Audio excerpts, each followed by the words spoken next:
அன்பு, பாசம், பற்று வெளியிலிருந்து பார்க்கும் பொழுது ஒரே மாதிரி தோன்றினாலும் நம் உணர்வுகளில் அவை வித்தியாசமானவை. அமைதி, நம்பிக்கை, பாதுகாப்பு, ஏற்றுக்கொள்ளுதல் போன்ற உணர்வுகளை அன்பு கொடுக்கிறது. பயம், பாதுகாப்பின்மை, பொறாமை, சார்ந்திருக்கும் நிலை போன்றவைகளை பாசம் கொடுக்கின்றது.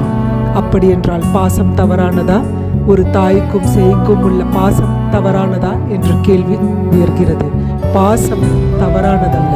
பாசம் பற்றாக மாறும் பொழுது அது தவறாகி விடுகிறது. சந்ததம் வந்த தொடராலே சஞ்சலம் துஞ்சி திரியாதே, கந்தன் என்று என்றும் உற்று உனை நாளும் கண்டு கொண்டு அன்புற்று இடுவேனோ. தந்தியின் கொம்பை புணர்வோனே, சங்கரன் பங்கீர் சிவைபாலா, செந்திலங்கட்டி கதிர்வேலா, தென்பரங்குன்று பெருமாளே. முருகா முருகா முருகா. இந்த திருப்புகழை தொடர்ந்து பாராயணம் செய்வதன் மூலம் உங்கள் பற்று பாசமாக மாறி பாசம் அன்பாக உயரும்.